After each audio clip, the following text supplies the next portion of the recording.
ప్రభువుగా నీ వెలుగు నాపై ప్రకాశించెనే. కృపాకారమై నడిపించునే. నీ వెలుగు నాపై ప్రకాశించునే. కృపాకారమై నడిపించునే. ధూళినైన నన్ను సిద్ధపరిచితివా సియోనుకై. ధూళినైన నన్ను సిద్ధపరిచితివా సియోనుకై. ధూళినైన నన్ను సిద్ధపరిచితివా సియోనుకై. నీ కొరకే నా బ్రతుకు, నీ వైపే నా పరుగు. నీ సిలువే నా విలువ, నీతోనే నా జీవితం. నీ కొరకే నా బ్రతుకు, నీ వైపే నా పరుగు. నీ సిలువే నా విలువ, నీతోనే నా జీవితం. అర్హతే లేని నన్ను ప్రేమించినావు, యోగ్యతే లేని నన్ను నీ కొరకు పిలిచావు. అర్హతే లేని నన్ను ఎన్నుకొన్నావు, యోగ్యతే లేని నన్ను నీ కొరకు పిలిచావు. ధూళినైన నన్ను పిలిచితివా నీ సేవకై. మంటినైన నన్ను నిలపితివా దీపస్తంభమై. ధూళినైన నన్ను పిలిచితివా నీ సేవకై. మంటినైన నన్ను నిలపితివా దీపస్తంభమై. నీ కొరకే నా బ్రతుకు, నీ వైపే నా పరుగు. నీ సిలువే నా విలువ, నీతోనే నా జీవితం. నీ కొరకే నా బ్రతుకు, నీ వైపే నా పరుగు. నీ సిలువే నా విలువ, నీతోనే నా జీవితం. హల్లెలూయా.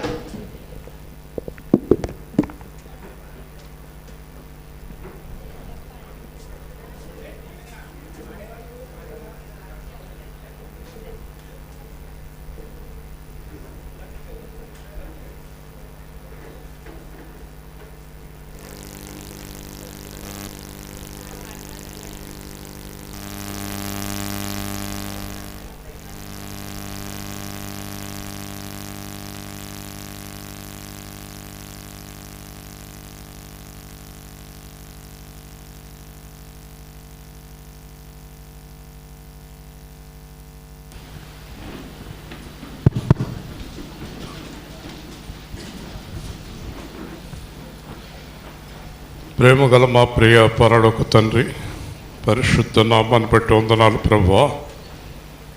ఈ ఉదయకాలం ముందు మరొకసారి మీ సన్నిధిలో కలుసుకునే గొప్ప భాగ్యాన్ని ఇచ్చినందుకై వందనాలు.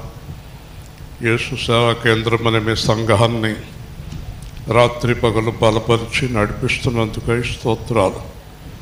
సహకరిస్తున్న ప్రతి బిడ్డను దీవించండి. ఈ దిన ధ్యానాల్లో తోడై ఉండండి. అంతేకాదు, రేపు మావయ్య గారి గురించి జరుగుతున్న కార్యక్రమాన్ని మీ ఆత్మతో ఆశీర్వదించి బలంగా జరిగించండి. మీ సన్నిధి నాతో మాతో ఉంచి క్షేమాన్ని దయచేయండి.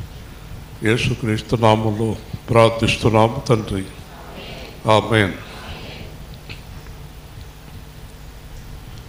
నా హృదయమును నీవెరుగుదువు, నా హృదయమును నీవెరుగుదువు, నా హృదయమును నీవెరుగుదువు, నా హృదయమును నీవెరుగుదువు.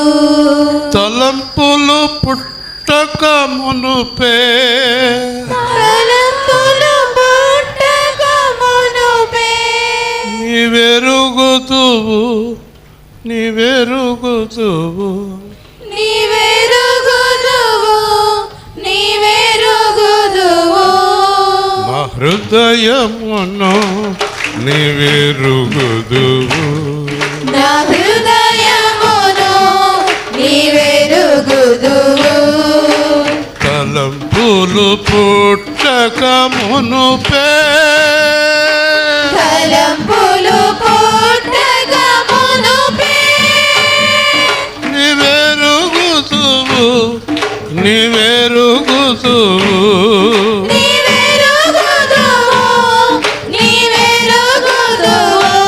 నన్ను క్షమించుము నన్ను కాపాడుము నన్ను క్షమించుము నన్ను కాపాడుము నన్ను క్షమించుము నన్ను కాపాడుము నన్ను క్షమించుము నన్ను కాపాడుము పరిశుద్ధాత్మను నాలో నింపుము పరిశుద్ధాత్మను నాలో నింపుము నీ కొరకు జీవించు భాగ్యమీయము నీ కొరకు జీవించు భాగ్యమీయము ఆరాధన ఆరాధన ఆరాధన ఆరాధన ఆత్మతో సత్యముతో ఆత్మతో సత్యముతో ఆరాధన ఆరాధన ఆరాధన ఆరాధన ఆరాధన ఆరాధన ఆరాధన ఆరాధన ఈ మార్గము ఎంతో సత్యము నీ మార్గము ఎంతో సత్యము ఈ మార్గము నిత్య జీవం నీ మార్గము నిత్య జీవము నీ మార్గములో నడిపించుము నన్ను నీ మార్గములో మార్గములో నడిపించుము కుడికి ఎడమకు తొలగక కుడికి ఎడమకు తొలగగా లోకాశలు విడనాడి ఈ లోకాశలు లోకాశలు విడనాడి నీతో జీవించు అవకాశమిమ్ము నీతో జీవించు అవకాశమేమో ఆరాధన ఆరాధన ఆరాధన ఆరాధన ఆత్మతో సత్యముతో ఆత్మతో సత్యముతో ఆరాధన ఆరాధన ఆరాధన ఆరాధన ఆత్మతో శరీర క్రియలను చంపుచు ఆత్మతో శరీర క్రియలను చంపి పరిశుద్ధాలయముగా జీవించు కృపను పరిశుద్ధాలయముగా జీవించు కృపను ఆత్మతో శరీర క్రియలను చంపుచు ఆత్మతో శరీర క్రియలను చంపుచు పరిశుద్ధాలయముగా జీవించగా పరిశుద్ధాలయముగా జీవించుని నీ కృపతో నన్ను బలపరచుము యేసు నీ కృపతో నన్ను బలపరచుము యేసు నీ కృపతో నన్ను బలపరచుము యేసు నీ కృపతో నన్ను బలపరచుము ఆరాధన ఆరాధన ఆరాధన ఆరాధన ఆరాధన ఆరాధన ఆరాధన ఆరాధన దావీదు రాజు దీనుడైన వేళ దావీదు రాజు దీనుడైన వేళ దావీదు రాజు దీనుడైన వేళ దావీదు రాజు దీనుడైన వేళ కనికరించితివి చేర్చుకుంటివి కనికరించితివి చేర్చుకొంటివి నన్ను కూడా కనికరించుము నన్ను కూడా కనికరించుము నన్ను కూడా కనికరించుము నన్ను కూడా కనికరించుము విడనాడకుము ఏ క్షణమైనా విడనాడకుము ఏ క్షణమైనా ఆరాధన ఆరాధన ఆరాధన ఆరాధన ఆత్మతో సత్యముతో ఆత్మతో సత్యముతో ఆరాధన ఆరాధన ఆరాధన ఆరాధన ఆరాధన ఆరాధన ఆరాధన ఆరాధన చెరసాలలో యోసేపు చెరసాలలో యోసేపు వేదనలో శోధనలో వేదనలో శోధనలో ప్రార్థింపగా ఆలకించితివి నీవు ప్రార్థింపగా ఆలకించితివి ప్రభువుగా నీవు నియమించితివి ప్రభువుగా నీవు నియమించితివి రాజుగా నీవు నియమించితివి రాజుగా నీవు నియమించితివి నన్ను కూడా కనికరింపుము నన్ను కూడా కనికరించుము నన్ను కూడా కనికరించుము నన్ను కూడా కనికరించుము ఆరాధన ఆరాధన ఆరాధన ఆరాధన ఆరాధన ఆరాధన ఆరాధన ఆరాధన ఆరాధన ఆరాధన ఆరాధన నన్ను కూడా కనికరించుము నన్ను కూడా కనికరించుము ప్రార్థన చేయండి. చాలా మంచి దేవుడు, కనికరం కలిగిన దేవుడు, అద్వితీయ దేవుడు, అద్భుత దేవుడు, ఆశ్చర్యకరమైన దేవుడు, సమాధానకర్త, శాశ్వత జీవాన్నిచ్చే ఆ దేవుడు మన తప్పిదాలు మన పొరపాట్లు ఒప్పుకుందాం. క్షమించిన ఆయన లోకంలో శరీర వ్యామోహంలో పడిపోకుండా కాపాడు ప్రభువా. మీ ఆత్మతో నడిపించండి దేవా. మీ కొరకు ప్రతిష్ఠించండి ప్రభువా.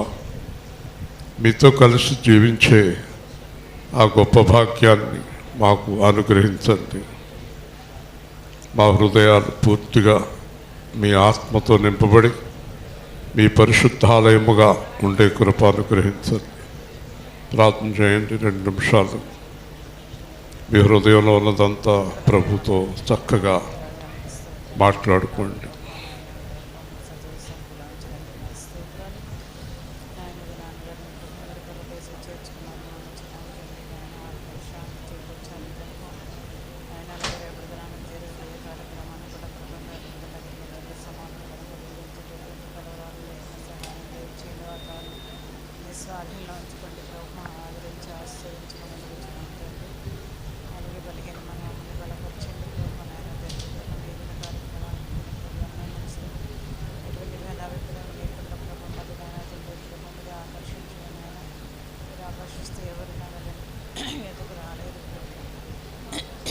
ఆమేన్. కూర్చుందాం. దేవుడు మన ప్రార్థనలన్నీ అంగీకరిస్తున్నాడు. మరి విజయ్ గారు అమ్మాయి లేచి నిలబడు. ఈ అమ్మాయి నాకు వెంకటరామన్ గూడెంలో కావాలి షీటు అని అడిగింది. అగ్రికల్చర్లో ఆ సీటు అక్కడ రాదు, ఎక్కడో వస్తుంది. ప్రార్థన చేస్తున్నాం, వాళ్ళ అమ్మగారు అడుగుతున్నారు, ప్రార్థన చేస్తున్నాం. ఎక్కడ కోరుకుందో అక్కడ చేశాడా? 2 చేతులు ఎత్తి దేవుని స్తోత్రం చెప్పు. హల్లెలూయా. కూర్చో. చూసారా, మన దేవుడు ఎన్నో అద్భుతాలు ఆశ్చర్యకార్యాలు చేస్తాడు. ఇవాళ మనకి ఇంకో ముఖ్య అతిథి క్రీస్తు ఇవాంజల్. ఇది ఎక్కడికా కనపడుతుంది, వచ్చిందా? ఓకే. కిందటి వారమేమో దర్శన్ అమృత. ఒక్కో వారం ఒక్కొక్కళ్ళు వస్తే మంచిది గెస్టుల కింద. అలాగే మావయ్య గారి గురించి కూడా ప్రార్థించాం. ఆదివారం ఆటంకం ఉండకుండా చేయండి అని. 2 వారాలు ఆపి ఆదివారం రాత్రి నిద్రించారు. మన ప్రార్థనలన్నీ అంగీకరిస్తున్నప్పుడు మనకు భయం వేస్తుంది. దేవుడు అన్ని ప్రార్థనలు వినేస్తున్నాడని భయం కలుగుతుంది. మరి దేవుడు కార్యాలన్నీ కూడా దేవుని చిత్తం అయితే రేపు కార్యక్రమం జరుగుతుంది ఇక్కడ. ఆ వివరాలు మళ్ళీ మాట్లాడుకుందాం. ప్రస్తుతానికి రాజేష్ వాక్యం అందిస్తాడు. మనం క్రమాన్ని పాటిస్తాం, టైమింగ్స్ పాటిస్తాం. మన సంఘానికి ఉన్న పేరు అది. సమయం ఖచ్చితంగా గంట కొట్టినట్టు ఆగిపోతుంది. కాబట్టి రాజేష్ టైం చూసుకోవాలి. కరెక్ట్గా 1:30 క్లోజ్ చేయాలి. ఇంకో 5 నిమిషాలు అనకూడదు. నేను 2 o'clock వచ్చేస్తాను. ఇక్కడ సిస్టమ్ అందరూ ఫాలో అవ్వాల్సిందే. ఈ సిస్టమ్ ఇస్రాయేల్ గారిది కాదు, పరిశుద్ధాత్మ సిస్టమ్ అదండి.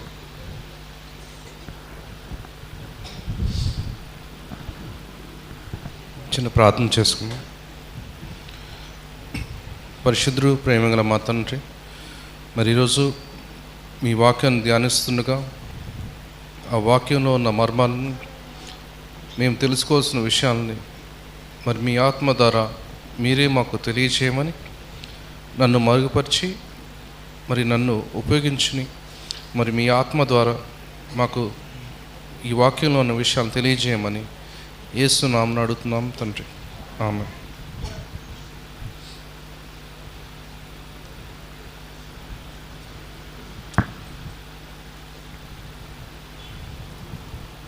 కొరంథీయులకు రాసిన 2వ పత్రిక 12వ అధ్యాయం 1వ వచనం నుంచి.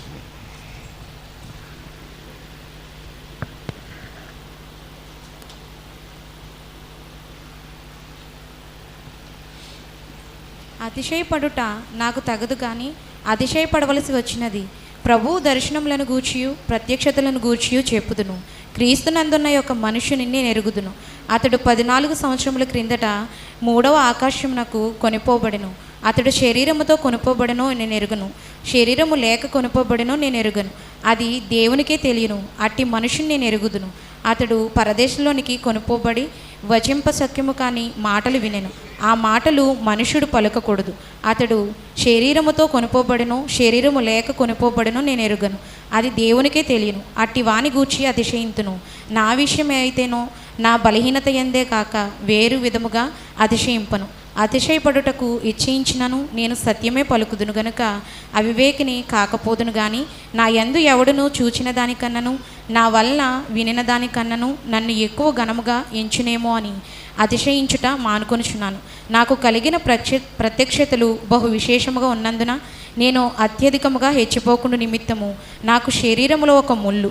నేను అత్యధికముగా హెచ్చిపోకుండా నిమిత్తము నన్ను నలగగొట్టుటకు సాతాను యొక్క దూతగా ఉంచబడెను. అది నా యొద్ద నుండి తొలగిపోవాలని దాని విషయమై ముమ్మారు ప్రభువును వేడుకుంటుని.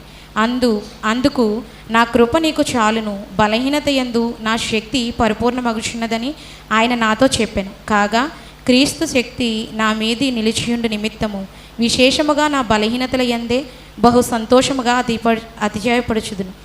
నేనెప్పుడు బలహీనుడనో అప్పుడే బలవంతుడును గనుక క్రీస్తు నిమిత్తము నాకు కలిగిన బలహీనతల్లోనూ, నిందలలోనూ, ఇబ్బందులలోనూ, హింసలలోనూ, ఉపద్రవంలోనూ నేను సంతోషించున్నాను. చాలా.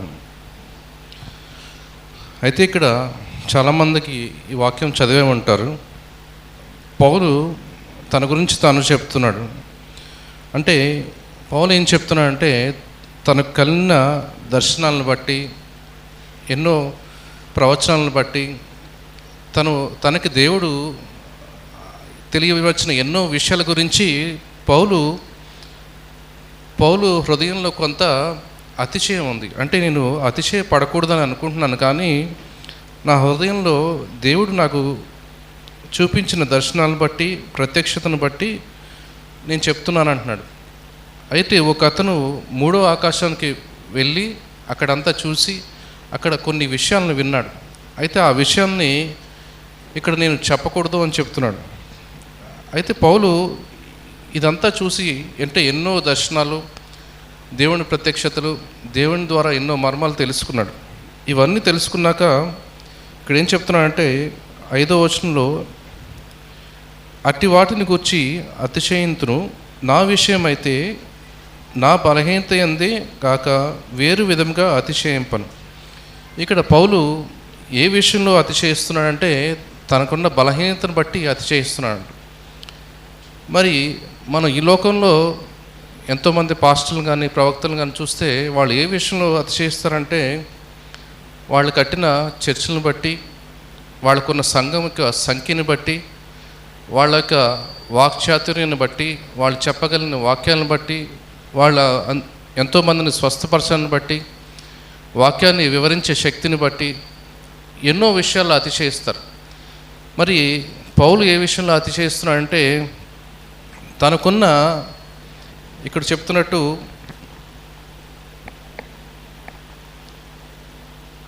బలహీనత అందే కాక వేరు విధంగా అతిశయింపను. నా బలహీనత ఏముందో వాటిని బట్టి నేను అతిశయిస్తున్నాను అంటున్నాను. మరి ఎవరైనా కానీ బలహీనత బట్టి ఎలా అతిశయిస్తారు అంటే, పౌలు తన జీవితంలో దేవుని తెలుసుకున్న తర్వాత ఎన్నో విషయాల్లో అద్భుతాలు చేశాడు. చనిపోయిన వాళ్ళని లేపాడు, చాలా అద్భుతాలు చేశాడు. అయితే ఇవన్నీ వచ్చిన తర్వాత పౌలు ఇతరులుగా అంటే కొంతమందిని చూస్తే దేవుడు ఎన్నుకున్న శిష్యుల్లో కొంతమంది చేపలను పట్టేవాళ్ళు ఉన్నారు, చదువు రాని వాళ్ళు ఉన్నారు, తెలివితేటలు లేని వాళ్ళు ఉన్నారు. అయితే మరి పౌలు అలాంటి వాడు కాదు. పౌలు అన్ని విషయాల్లో గొప్ప జ్ఞానం కలిగిన వాడు. మరి దేవుడు ఎన్నుకున్న వాళ్ళు, ఏమీ తెలియని వాళ్ళని ఎన్నుకున్నాడు. వాళ్ళని చాలా దేవుని వాక్యాన్ని ప్రవచించడానికి ఒక ప్రవర్తనగా వాళ్ళని మార్చాడు. అయితే దేవుడు ఎలాంటి వాళ్ళని ఎన్నుకుంటాడంటే ఎవరైతే తమ శక్తి మీద, తమ యొక్క జ్ఞానం మీద ఆధారపడకుండా దేవుని మీద మాత్రమే ఆధారపడతారో అలాంటి వాళ్ళని ఎన్నుకుంటాడు. ఇక్కడ మనం చూస్తే దేవుడు ఎన్నుకున్న ఆ చేపలు పట్టే వాళ్ళకి ఏది తెలియదు, వాళ్ళు చదువుకోలేదు, బైబిల్ అంటే ధర్మశాస్త్రం గురించి జ్ఞానం లేదు, ఏ విషయంలోనూ వాళ్ళు తెలివైన వాళ్ళు కాదు, లేదా ఈ లోక జ్ఞానం తెలిసిన వాళ్ళు కాదు, ఏ జ్ఞానం లేని వాళ్ళు. అలాంటి వాళ్ళని వాళ్ళు ఎన్నుకొని అద్భుతంగా దేవుడు నడిపించాడు. అయితే ఇక్కడ ఏం చెప్పాలనుకుంటున్నా అంటే ఇక్కడ మరి అలాంటి వాళ్ళని దేవుడు ఉపయోగించుకున్నప్పుడు మరి పౌలుని కూడా ఉపయోగించుకున్నాడు. మరి పౌలు ఏమనుకోవచ్చు అంటే నేను తెలివైనవాడిని కాబట్టి, జ్ఞానం కలిగిన వాడిని కాబట్టి, గొప్ప వంశస్థుని కాబట్టి నన్ను దేవుడు ఎన్నుకున్నాడు, దేవుడు నన్ను ఈ విధంగా నడిపిస్తున్నాడు అని అనుకోవచ్చు. అయితే ప్రతి ఒక్కళ్ళు కూడా బయటికి చెప్పినా చెప్పకపోయినా వాళ్ళ హృదయంలో ఎంతో కొంత వాళ్ళని గురించి వాళ్ళు హెచ్చుభావం కలిగి ఉంటారు. అంటే కొంత నేను ఈ పని చేయడం బట్టే ఈరోజు ఈ స్థితిలో ఉన్నాను, నేను ఇంత కష్టపడబట్టే నాకు ఈ ఉద్యోగం వచ్చింది, నేను ఇంత కష్టపడబట్టే ఈ వ్యాపారం ఎంత బాగా సాగుతుంది, నా తెలివితేటలను బట్టే నా కుటుంబాన్ని నేను నడిపిస్తున్నాను. ఇలాగా ప్రతి ఒక్కళ్ళు వాళ్ళకి వాళ్ళ సామర్థ్యాన్ని బట్టి ఈరోజు ఈ స్థితిలో ఉన్నామని వాళ్ళకి వాళ్ళు తెలియకుండా వాళ్ళ హృదయంలో ఎంతో కొంత వాళ్ళ గురించి వాళ్ళు ఎక్కువగా ఆలోచిస్తారు. అయితే పౌలు కూడా ఆ విధంగానే తమ హృదయంలో కొంత తన గురించి తను హెచ్చుభావం వచ్చినప్పుడు ఈ విషయం చెప్తున్నాడు. అయితే నేను నాకున్న నా విషయం అయితే నా బలహీనత ఎందే గాక వేరు విధంగా అతిశయింపడుటకు ఇచ్చయించినను నేను సత్యమే పలుకుదును గనుక అవివేకిని కాకపోదును కాక అని నా యందు ఎవడైనను చూసిన దానికన్నను నా వలన విని దానికన్నను నన్ను ఎక్కువ ఘనంగా ఎంచునేమో అని అతిశయించుట మానుకొనుచున్నాను. అంటే పౌలు ఇక్కడ చాలా ఓపెన్గా చెప్తున్నాడు. అంటే నాకు కూడా కొంత అతిశయం ఉంది, కానీ నేను అతిశయపడకుండా దాని నుంచి నేను దాన్ని మానివేస్తున్నానని చెప్తున్నాడు. అయితే నాకు కలిగిన ప్రత్యక్షతలు బహు విశేషంగా ఉన్నందున నేను అత్యధికంగా హెచ్చిపోకుండా నిమిత్తము నాకు శరీరంలో ఒక ముళ్ళు నేను అత్యధికంగా హెచ్చిపోకుండా నిమిత్తం నన్ను నలుగొట్టుటకు సాతాను యొక్క దూతగా ఉంచబడిను. అయితే ఇక్కడ ఈ పౌలు తన హృదయంలో తను హెచ్చిపోకుండా ఉండడానికి దేవుడు ఈ పౌలుకి ఒక ముళ్ళునిచ్చాడంట. ఒక ముళ్ళు అంటే ఇక్కడ ఏం చెప్తున్నాడంటే నన్ను నలుగొట్టుటకు సాతాను యొక్క దూతగా ఉంచబడింది. అంటే సాతాను యొక్క దూతను పౌలుకి ఉంచాడు. అంటే తను ఎక్కడ హెచ్చిపోకుండా ఎప్పటికప్పుడు ఎప్పుడైనా తన హృదయంలో ఏమాత్రం గర్వం వచ్చినా ఇది నా వల్లే జరిగింది అని ఎప్పుడైనా అనుకోవాల్సి వచ్చినా అది వెంటనే విరగొట్టడానికి పౌలుకి ఒక ముళ్ళుని ఇచ్చాడు. అంటే సాతాను యొక్క దూతను ఎప్పుడూ తోడుగా ఉంచాడు. ఇక్కడ ఏం చెప్తున్నాడంటే అందుకు నాకు అది నా యొద్ద నుండి తొలగిపోవాలని దాని విషయమై ముమ్మారు ప్రభువును వేడుకుంటుని అందుకు నా కృప నీకు చాలును బలహీనత యందు నా శక్తి పరిపూర్ణమగుచున్నదని ఆయన నాతో చెప్పాను. కాబట్టి ఇక్కడ దానికోసం పౌలు 3 సార్లు ప్రార్థించాడంట.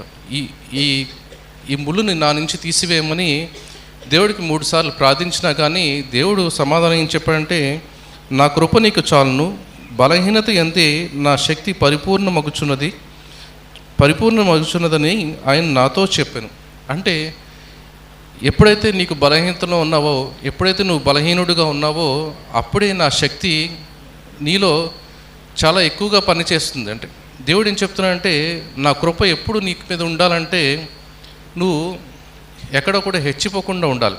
ఇక్కడ మనం చూస్తే చాలా విషయాల్లో మనం చూసినప్పుడు ఎవరి హృదయంలో అయితే గర్వం వస్తుందో హెచ్చింపు వస్తుందో వాళ్ళ నుంచి దేవుని కృప తొలగిపోతుంది.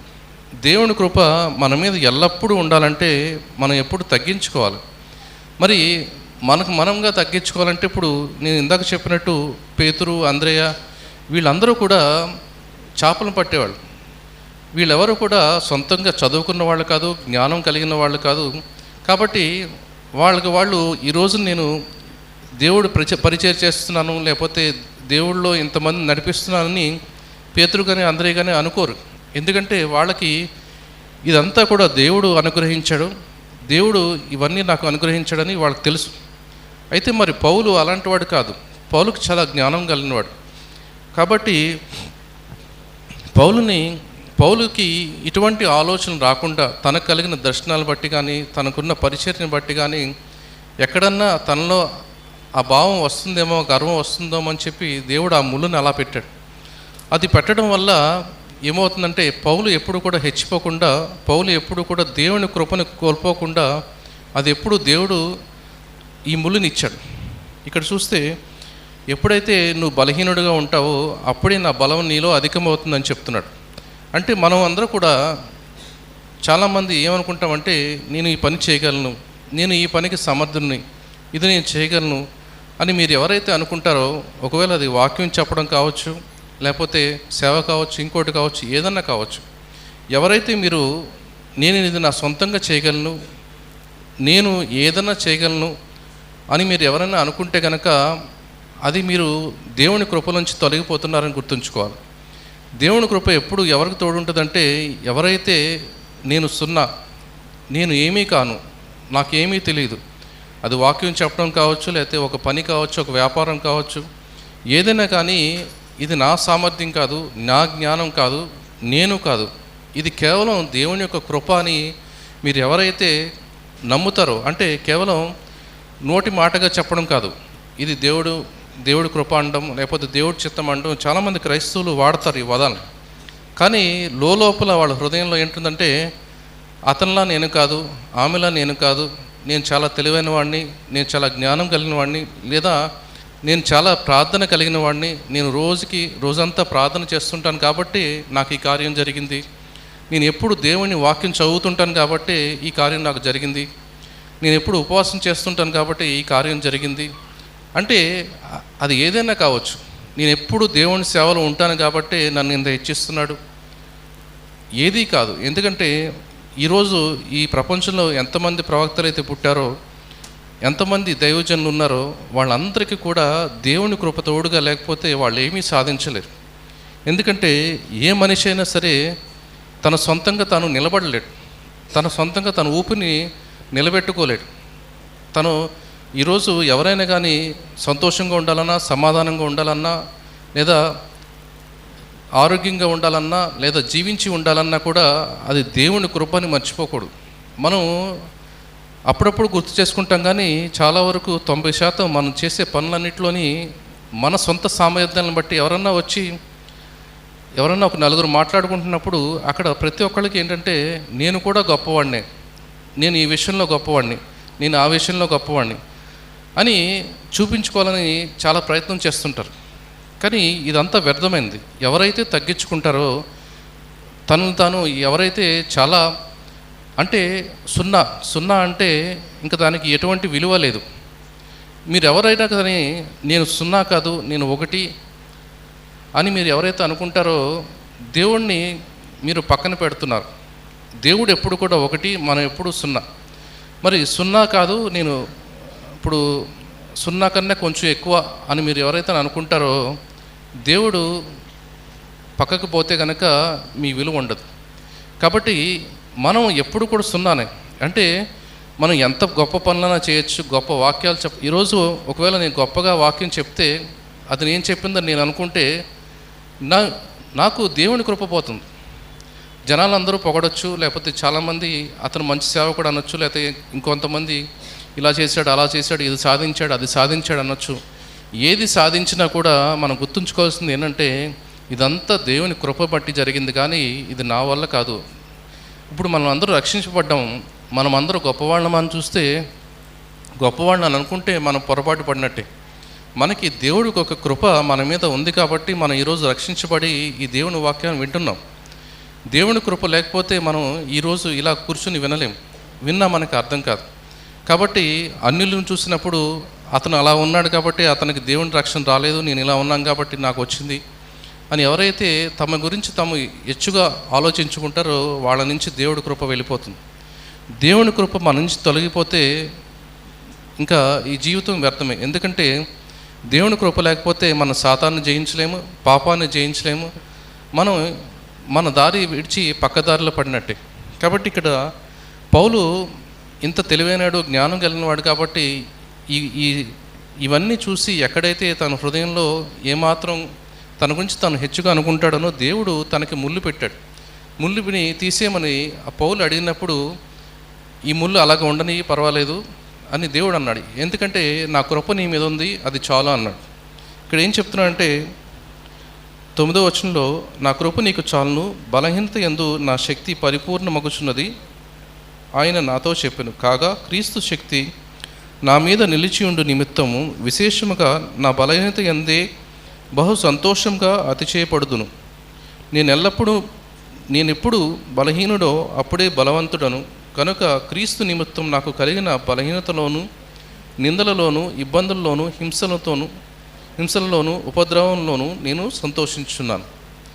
మరి ఇక్కడ ఏం చెప్తున్నానంటే, నాకు కలిగిన ప్రతి శ్రమను బట్టి, ఉపద్రవం బట్టి ఎన్నో విషయాల్లో పౌలు చాలా రకాల బాధలు, శ్రమలు అనుభవించాడు. శరీర బలహీనతలు అనుభవించాడు. ఎంతోమంది తిట్టారు, కొట్టారు, ఎంతోమంది దూషించారు, మరి ఎన్నో రకాలుగా ఎన్నో ఇబ్బందులు పడ్డాడు. కానీ ఇవన్నిటిలోని నేను అతిశయిస్తున్నానని చెప్తున్నాడు.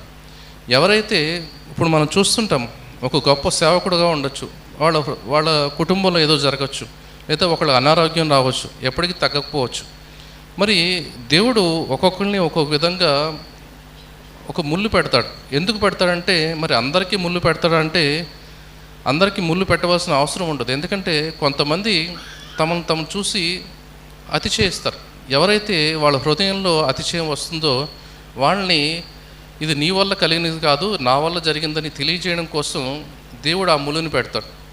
మరి ఎవరైతే ఈరోజు మనం చేసిన పనులను బట్టి మన జీవితంలో మనం సాధించిన విజయాలను చూసుకుని గర్వపడతారో, ఇది నేను సాధించాను, ఇది నేను చేశాను అని చెప్పుకుంటారో వాళ్ళకి ఒక ముళ్ళు పెడతాడు. ఆ ముళ్ళు పెట్టకపోతే ఏమవుతుందంటే వాళ్ళలో గర్వం వస్తుంది.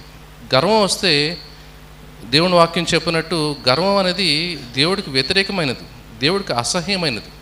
ఎవరి హృదయం అయితే, అంటే పైకి మనం అందరూ దీనులుగా కనపడవచ్చు, అంటే చాలా వినయంగా వినమ్రంగా ఉండొచ్చు. పైకి మనం ఎలా కనపడుతున్నాం అని కాదు, దేవుడు లోపల చూస్తాడు. కాబట్టి మీ హృదయం లోపల ఎటువంటి చిన్న గర్వం వచ్చినా కానీ ఆ గర్వాన్ని, ఒకవేళ మీరు దేవుడు మన మీద కృప ఉంటే ఆ కృపను బట్టి మనకు ముళ్ళు పెట్టి మనల్ని తగ్గిస్తాడు. ఒకవేళ దేవుని కృప మన మీద లేకపోతే ఆ గర్వం ఇంకా ఇంకా పెరిగి చివరికి మనం దేవుడి నుంచి దూరం అయిపోతాం. కాబట్టి మనం అందరం కూడా ఏం చేయాలంటే, ఏ విషయంలో ఎవరి ముందు కూడా నేను ఒక గొప్పవాడిని, నేను ఏదో సాధించాను, నేను ఏదో చేశాను, నేను గొప్ప ప్రార్థనాపరుడిని, లేకపోతే గొప్ప క్రైస్తవుడిని, నేను క్రైస్తవంలో మారి 50 ఏళ్ళైంది. కొంతమంది చెప్తుంటారు, నేను 40 ఏళ్ళ నుంచి దేవుడిని తెలుసుకున్నాను, 30 ఏళ్ళ నుంచి దేవుడిని తెలుసుకున్నాను, నేను బైబిల్ మొత్తం చదివాను, బైబిల్లో ఉన్న అధ్యాయాలను చెప్పగలను, గొప్పగా పాడగలను, గొప్పగా వాక్యం చెప్పగలను, గొప్పగా ప్రార్థన చేస్తాను, నా ప్రార్థన దేవుడు వింటాడు, నేను ప్రార్థన చేస్తే దేవుడు వింటాడు. ఇవన్నీ కూడా మన హృదయంలో ఎంతో కొంత గర్వం ఉందంటే, నేను ఇది మనం చేసిన ఏదైనా కానీ అది దేవుడి కృప వల్ల వచ్చిందని మనం నమ్మాలి. ఇది మనం నిజంగా మన హృదయంలో తీసుకుంటే, ఒకవేళ మనల్ని ఎవరైనా దూషిస్తున్నా, మనల్ని కించపరిచినా, మన గురించి ఎవరైనా అవమానంగా మాట్లాడినా, లేదా అందరికన్నా నేను తక్కువ వాడిని అనిపించినా మీరేమీ ఎదురు మాట్లాడక్కర్లేదు. వాళ్ళ ముందు మీరు నిరూపించక్కర్లేదు, నేను గొప్పవాడిని, నేను ఏదో సాధించానని చెప్పక్కర్లేదు. ఎందుకంటే దేవుడు ఎప్పుడు కూడా ఎవరైతే వినయంగా ఉంటారో, ఎవరైతే వినమ్రంగా ఉంటారో, ఎవరైతే తను తాను తగ్గించుకుంటాడో వాళ్ళని దేవుని దృష్టిలో హెచ్చిస్తాడు. మనం మనుషుల దృష్టిలో హెచ్చించాలని మనం ఎన్నో కార్యాలు చేస్తుంటాం, కానీ ఇవన్నీ వ్యర్థమైనవి. కాబట్టి మనం దేవుని దృష్టిలో హెచ్చింపబడాలంటే మన హృదయంలో తగ్గించుకోవాలి, పైకి తగ్గించుకోవడం కాదు. చాలామంది పైకి చాలా వినయంగా కనపడుతుంటారు, కానీ వాళ్ళ హృదయం చాలా గర్వంతో నిండి ఉంటుంది. కాబట్టి ఇక్కడ పౌలు ఏం చెప్తున్నాడంటే, నాకు వచ్చిన బలహీనతలను బట్టి నేను అతిశయిస్తున్నాను. కానీ అంటే పౌలుకి ఎటువంటి బలహీనత వచ్చిందో చూద్దాం. ఇక్కడ గలతీయులకు రాసిన పత్రిక 4వ అధ్యాయం 13వ వచనం. గలతీయులకు రాసిన పత్రిక 4:13. మీరు నాకు అన్యాయం చేయలేదు. మొదటిసారి శరీర దౌర్బల్యము కలిగినను నేను సువార్త మీకు ప్రకటించితనని మీరు ఎరుగుదురు. అప్పుడు నా శరీరములో మీకు శోధనగా ఉండిన దానిని బట్టి నన్ను మీరు తృణీకరింపలేదు, నిరాకరింపలేనను లేదు. కానీ దేవుని దూతను వలెను క్రీస్తు యేసును వలెను నన్ను అంగీకరించితిరి. మీరు చెప్పుకొనిన ధన్యత ఏమైనది? సఖ్యమైతే మీ కన్నులు ఓడబీకి నాకు ఇచ్చివేసి ఉందిరని మీ పక్షమున సాక్ష్యము పలుకుచున్నాను. చాలు. అయితే ఇక్కడ పౌలు సువార్త చెప్పడానికి వెళ్ళినప్పుడు ఇక్కడ ఏం చెప్తున్నాడంటే, నా శరీరంలో ఒక బలహీనత ఉందని చెప్తున్నాడు. అక్కడ మనం మాట్లాడుకున్న ముళ్ళు ఏంటంటే, పౌలుకి ఎప్పుడు కూడా తన కంటి నుంచి ఒక చీమలా కారుతూ ఉండేదంట, ఎప్పుడు అది కారుతూనే ఉండేదంట. అంటే ఇక్కడ ఏం చెప్తున్నాడంటే, మీ దగ్గరికి నేను సువార్త చెప్పడానికి వచ్చిన నా పరిస్థితిని బట్టి నన్ను మీరు తృణీకరించలేదు. అంటే ఎవరికైనా కానీ అలా చూస్తూ ఉంటే అలాగా ఎదుటి వాళ్ళకి అసహ్యం రావచ్చు, లేదా ఎక్కువసేపు అతను చెప్పిన మాటలు వినకపోవచ్చు. అయితే వాళ్ళు తృణీకరించకుండా పౌలు చెప్పిన మాటలు విన్నారు. అయితే ఇక్కడ అది చెప్తున్నాడు, అంటే అది ఎప్పుడు అలాగా కారుతూనే ఉండేదంట. అది తనకు కూడా చాలా ఇబ్బందిగా ఉండేది. మరి ఎవరికైనా వినేవాళ్ళకి ఇతనికే అనారోగ్యం ఉంది, ఇతను మనకి వాక్యం చెప్తున్నాడు, మరి ఇతను చెప్పే వాక్యము అంత గొప్పవాడా, మరి ఇతను చెప్పే వాక్యం నిజమేనా, ఇతను నిజంగా దైవజనుడా అని మీకు అనుమానం రావచ్చు. అయితే ఇక్కడ పౌలుని తగ్గించడానికి ఆ ముళ్ళు ఏంటంటే తనకున్న ఆ బలహీనతని అందరి ముందు కనపడేలాగా కళ్ళ నుంచి ఎప్పుడు అలా కారుతూ ఉంటే చాలా ఇబ్బందిగా ఉండేది, అసహ్యంగా ఉండేది. అయితే ఇక్కడ ఏమంటున్నా అంటే, మీరు నా పరిస్థితిని చూసి మీ కళ్ళు తీసి నాకు ఇవ్వాలనిపించే అంత అటువంటి పరిస్థితుల్లో కూడా నేను ఉన్నప్పుడు మీరు నన్ను ఆదరించారని చెప్తున్నాడు. అయితే ఇక్కడ ఎందుకు చెప్తున్నా అంటే, ఇలాంటి పరిస్థితుల్లో ఎవరైనా మనం చూస్తే కనుక ఇతను అంత గొప్ప సేవకుడు అన్నారు, ఇతను అంత గొప్ప వ్యక్తి అన్నారు, ఇతనేంటి ఇలా ఉన్నాడు, అతనికి ఒక బలహీనత ఉంది, అతని బలహీనత అతను తగ్గించుకోలేడేంటి అంటే, ఇక్కడ దేవుడు తన ద్వారా ఏం తెలియజేస్తున్నాడంటే, బలహీనత, అతను బలహీనుడే, నేను ఉన్నాను కాబట్టి అతను బలవంతుడు, అతను బలహీనుడే, స్వతహాగా అతను బలహీనుడే. కానీ అతను చెప్పే వాక్యం కానీ ఈ ప్రవచనాలు కానీ ఇదన్నీ కూడా నా ద్వారా వచ్చినవి కానీ అతని ద్వారా కాదు అని ఇక్కడ తను తాను తగ్గిస్తున్నాడు. ఇక్కడ పౌలుని తనకిచ్చిన ఎన్నో విషయాలు అంటే బలహీనతను బట్టి తను తగ్గిస్తున్నాడు. అందరి ముందు కనపడుతుంది అంటే అతని బలహీనత కనపడుతుంది. కాబట్టి మనం అతను చూసినప్పుడు ఇతను బలహీనుడే కానీ దేవుని బలం అతనిలో ఉంది. మరి అతనుకున్న ఆ ముళ్ళుని తీసుకోలేకపోయాడు కానీ చనిపోయిన వాడు కూడా తిరిగి లేపగలిగాడు, ఎంతోమంది స్వస్థపరచగలిగాడు, అతను నీడ పడితే ఎంతోమంది స్వస్థపడ్డారు. మరి ఇతనికి ఈ బలం ఎక్కడి నుంచి వచ్చిందంటే అది పౌలులో లేదు, దేవుని కృప వల్ల పౌలుకి అటువంటి మహిమను దేవుడు అందించాడు. కాబట్టి మనం తెలుసుకోవాల్సింది ఇక్కడ నేను చెప్పాలనుకున్నది ఏంటంటే, పౌలు అంత గొప్ప సేవకుడు మరి ఎంతో ఇబ్బంది పడుతూ ఉన్నాడు, చివరి వరకు ఆ ముళ్ళు అలాగే ఉంచాడు. ఎందుకంటే అతి చేయించకుండా ఉండడం కోసం. మనం కూడా ఒకవేళ మనం చూస్తుంటాం, ఒక అవతల వాళ్ళు ఒక కుటుంబాన్ని చూసి అతనికి ఎప్పుడు అనారోగ్యమే, లేకపోతే వాళ్ళ జీవితం ఎప్పుడు వాళ్ళు సంతోషంగా ఉండరు, వాళ్ళు ఎప్పుడు ఆర్థికంగా ఇబ్బంది పడుతుంటారు, లేకపోతే ఇలా ఉంటారు అలా ఉంటారు అని చూసి మనం నిజంగా వాళ్ళు దేవుళ్ళు ఉన్నారా అని మనం ఆలోచిస్తుంటాం. కానీ మనం తెలుసుకోవాల్సింది ఏంటంటే, మనం అది ఎందువల్ల వచ్చింది, వాళ్ళు చేసిన తప్పు వల్ల, లేదా దేవుడు వాళ్ళని నలగొట్టాలని అలా చేస్తున్నాడో మనకు తెలియదు. కాబట్టి ఎవరిని చూసి మనం ఏ నిర్ణయం రాకూడదు, వాళ్ళని తీర్పు తీర్చకూడదు. కాబట్టి మనం తెలుసుకోవాల్సింది ఏంటంటే, మనం ఎప్పుడు కూడా మనల్ని మనం తగ్గించుకుని ఉండాలి. ఎంతగా మనం తగ్గించుకుంటామో అంతగా మనం దేవుని హెచ్చిస్తాడు. కాబట్టి ఇక్కడ పౌలు ద్వారా మనకి ఈరోజు తెలుసుకోవాల్సిన విషయం ఏంటంటే, పౌలు అంత గొప్పవాడు అయినప్పటికీ దేవుడు అతన్ని బలహీనంగా ఎందుకు ఉంచాడంటే, తన బలహీనతలో దేవుని యొక్క బలాన్ని నిరూపించాలనుకున్నాడు. కాబట్టి మనమందరం కూడా మనం ఏదో సాధించామని చెప్పుకోవడానికి కాకుండా మన ద్వారా దేవుడు చేయాల్సిన పనులు ఎన్ని ఉన్నాయో అవన్నీ చేయడానికి మనం సహకరించాలంటే మనం లోబడి ఉండాలి. దేవుడికి ఎప్పుడైతే మనం లోబడి ఉంటామో దేవుని క్రియలన్నీ మన ద్వారా దేవుడు జరిగిస్తాడు. ఎవరైతే తను తాను గొప్పగా ఎంచుకుంటాడో, నేను ఏదైనా చేయగలను అనుకుంటారో వాళ్ళకి దేవుడు సహాయం చేయలేడు. ఎవరైతే నేను సున్నా అనుకుంటారో వాళ్ళకి దేవుడు సహాయం చేస్తాడు. ఎవరైతే నేను ఎంతో కొంత తెలివితేటలు ఉన్నాయి, ఎంతో కొంత చదువు ఉంది, ఎంతో కొంత సమర్థత ఉందని మీరు అనుకుంటే దేవుడు మీకు సహాయం చేయడు. మనం చూసి ఎన్నో విషయాలు బైబిల్ మనం చూస్తే బాణలో మొత్తం ద్రాక్షరసం మొత్తం ఒక చుక్క లేకుండా తీసేయమన్నాడు. అది తీసేసిన తర్వాతే పూర్తిగా నీళ్ళు నింపమన్నాడు, అప్పుడు ద్రాక్షరసంగా మార్చాడు. అంటే దాని అర్థం ఏంటంటే, మీ హృదయంలో మీ గురించి ఒక చిన్నది ఉండిపోయినా కానీ దేవుడు మీ జీవితంలో కార్యం జరిగించడు. అంటే నాకు కొంచెం తెలివి ఉంది, కొంచెం చదువు ఉంది, కొంచెం సమర్థత ఉందని మీరు అనుకుంటే ఆ కొంచెం తీసేసే వరకు కూడా దేవుడు మీకు సహాయం చేయడు. కాబట్టి మనం తెలుసుకోవాల్సింది ఏంటంటే, మనం ఏమీ కాదు, దేవుని కృప నాకుంటే నేను అన్నీ చేయగలను, దేవుని కృప నా మీద లేకపోతే నేను ఏమీ చేయలేనని నిజంగా నమ్మి దాని ప్రకారం మనం జీవించాలి. కాబట్టి చివరిగా ఒక వాక్యం చదువుకుని ముగించుకుందాం. యూదా రాసిన పత్రిక 24వ వచనం నేనే చదువుతాను.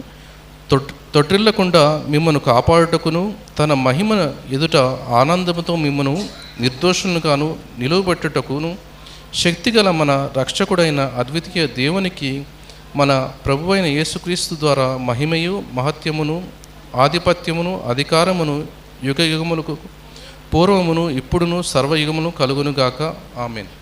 కాబట్టి ఈ వాక్యము చివరి వచనం, అంటే ప్రకటనకు ముందు రాసిన చివరి వచనాలు ఇవి. దీంట్లో ఏం చెప్తున్నా అంటే, మనం తొట్టిల్లకుండా మిమ్మల్ని మీరు కాపాడుకోవడానికి తన మహిమ ఎదుట ఆనందంతో మిమ్మల్ని నిర్దోషులుగా నిలవబెట్టుటకును మనకి ఎటువంటి శక్తి లేదు. అలా మనం నిర్దోషులుగా ఉండాలన్నా, తొట్టిల్లకుండా ఉండాలన్నా మనం చేయవలసింది ఏంటంటే, శక్తిగల మన రక్షకుడైన అద్వితీయ దేవునికి, మన ప్రభువును యేసుక్రీస్తు ద్వారా మహిమయు మహత్యమును ఇవన్నీ దేవుడికే చెందుతాయి. ఇక్కడ మనం ఎక్కడా కూడా ఇది నా వల్ల జరిగిందని మీరు అనుకుంటే మీరు పొరపాటు పడినట్టే. కాబట్టి ఈరోజు మీరు దేవుడిలో కొనసాగుతున్నారంటే దానికి కారణం దేవుడే. దేవుడి యందు దినదినము మీరు అభివృద్ధి చెందుతున్నారంటే దానికి కారణం దేవుడే. ఒకవేళ మీరు దేవుడిలో ఇంకా ఎదగకపోతే అది మీరే కారణం. కాబట్టి రోజు రోజుకి మనం దేవుడికి దగ్గర అవ్వాలంటే మనకు మనం తగ్గించుకోవాలి, దేవుడు హెచ్చింపబడాలి. కాబట్టి చివరిగా నేను చెప్పాలనుకున్నది ఏంటంటే, పౌలు అంత గొప్పవాడు ఎందుకు అయ్యాడంటే, దేవుడు ఒక ముళ్ళు ఉంచాడు, అయితే దాన్ని ఆనందంగా స్వీకరించాడు.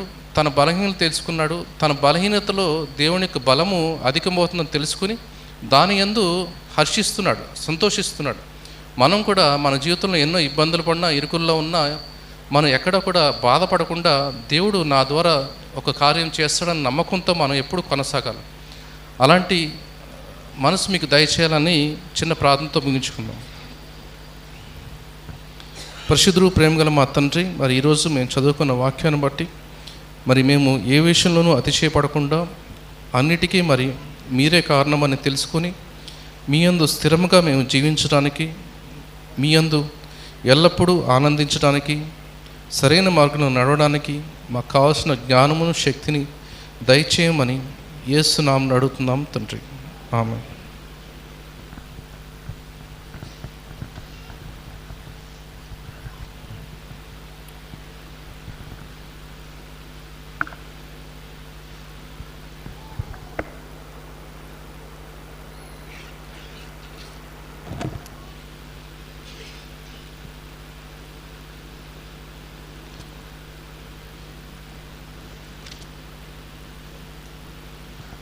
కీర్తన గ్రంథం 91.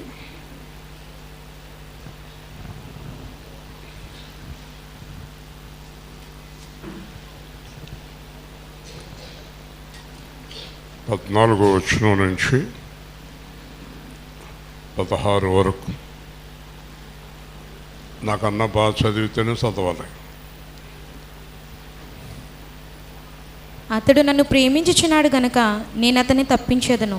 అతడు నా నామం ఎరిగినవాడు గనుక నేను అతన్ని గనపరిచేదను. అతడు నాకు మొరపెట్టగా నేను అతనికి ఉత్తరం ఇచ్చేదను. శ్రమలో నేను అతనికి తోడయుండెదను. అతని విడిపించి అతని గొప్ప చేసేదను. దీర్ఘాయువు చేత అతనిని తృప్తిపరిచేదను. నా రక్షణ అతనికి చూపించేదను. నేను క్లుప్తంగా చెప్తాను. ఇక్కడ మొత్తం ఈ వాక్యాల్లో ప్రధానంగా కనిపించేది అతడు అతడు అతడు అతడు, లేదా ఆమె ఆమె ఆమె. సరే, మాట్లాడేది ఎవరు అంటే దేవుడు. దేవుడు అతను అంటున్నాడు, లేదా ఆమె అంటున్నాడు. కాబట్టి ఈ అతను ఆమె మనమే అయి ఉండాలి. మనమే. నేను వాక్యాన్ని ఎలా తీసుకుంటానంటే నాకు తీసేసుకుంటాను.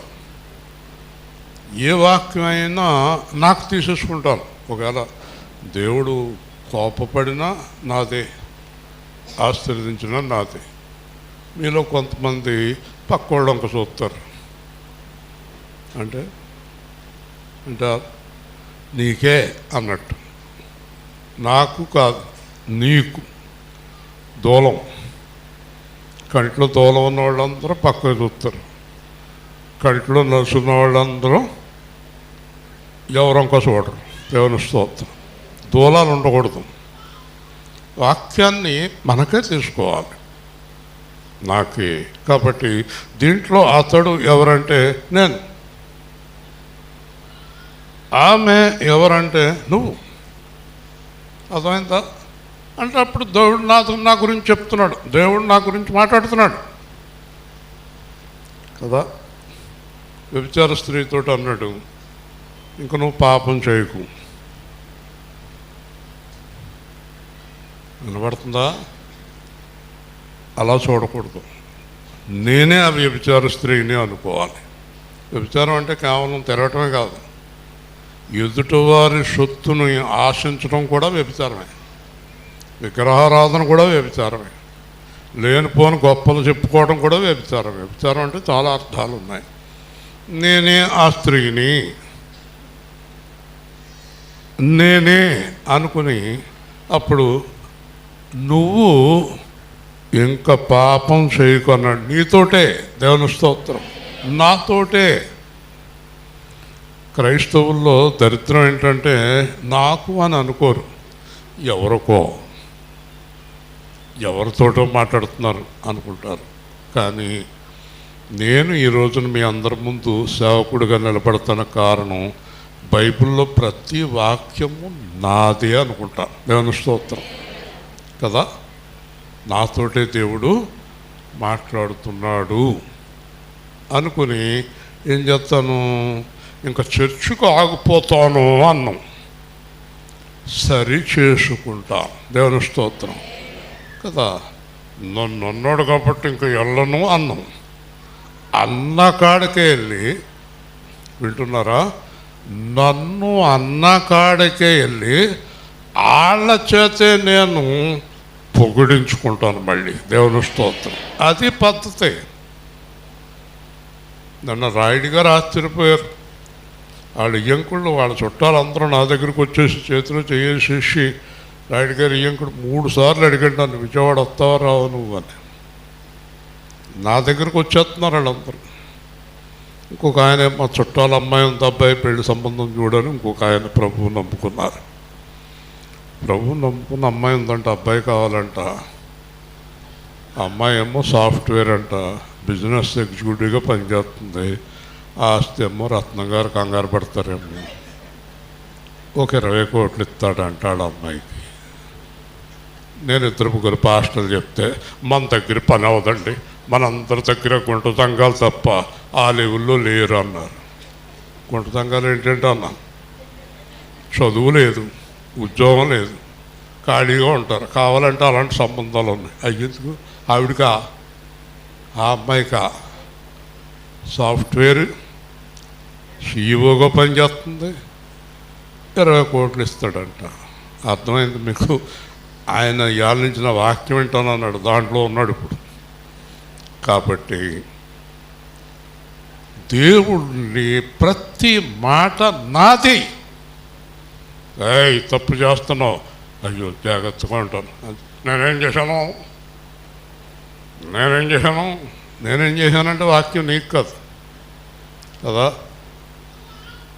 ఎవరు కూడా పరిశుద్ధులు లేరు, నీతిమంతులు లేరు. ప్రతి మాట ఎవరికి తీసుకోవాలి? నాకే. పైగా పాట ఏమైనా పాడతావు నువ్వు? ఏం పాడతావు? నాతో మాట్లాడు ప్రభు. మాట్లాడితేనేమో పక్క చూస్తావు. మరి పాట ఎందుకు పాడతావు? నాతో మాట్లాడు ప్రభు అని. అంటే తీయగా మాట్లాడేవన్నీ మీ, చేతిగా మాట్లాడేవన్నీ ఆడయ్య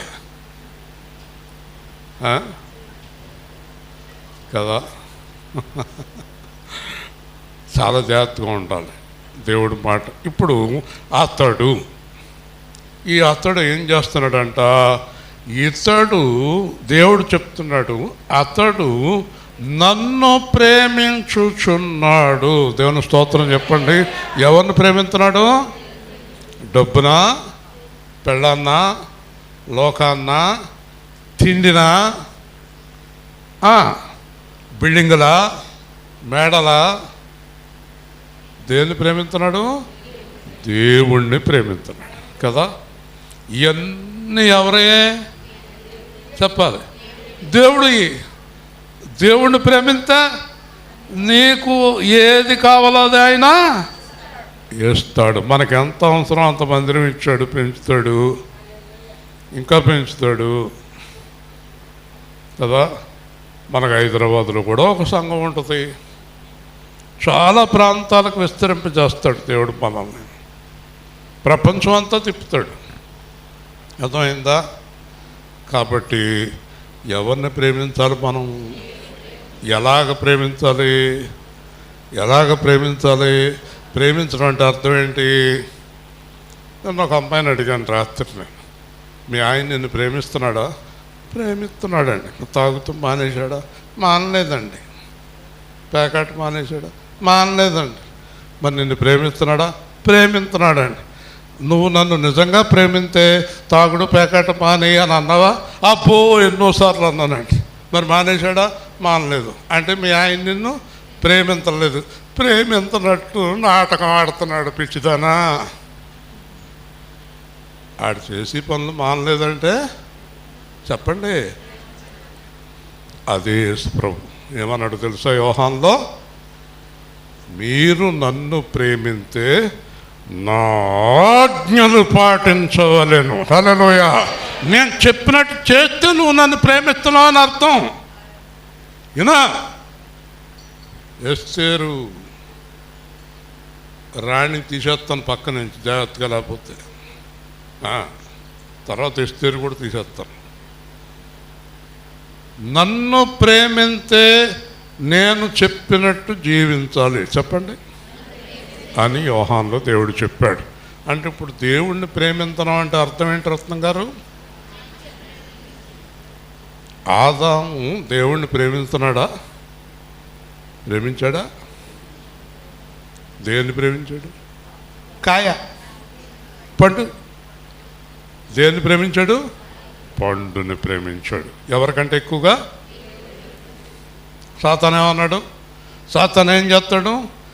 దేవుడు చెప్పింది చేయకుండా నిన్ను తప్పక తప్పించేస్తాడు. హల్లెలూయా. కాబట్టి శుభ్రంగా పండు కోసేసాడు. ఆవిడ వీడికి ఇచ్చేసింది, ఇద్దరు తినేశారు. అంటే అవ్వేమో పండుని ప్రేమించింది.